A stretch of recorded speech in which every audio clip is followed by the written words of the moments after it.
Kami sẽ phá nữa nó thay mấy phá nữa nó tia lăng người đôi đôi bà ơi Kami sẽ phá nữa nó thay mấy phá nữa nó tia lăng người đôi đôi nâng lên ngọc vàng đi so ra măng đô nó giờ này nó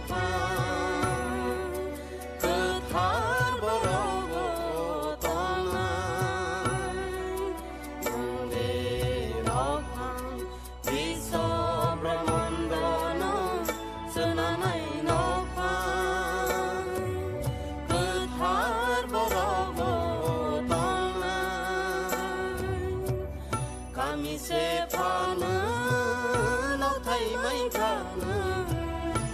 nó tí lăng người đôi người bà ơi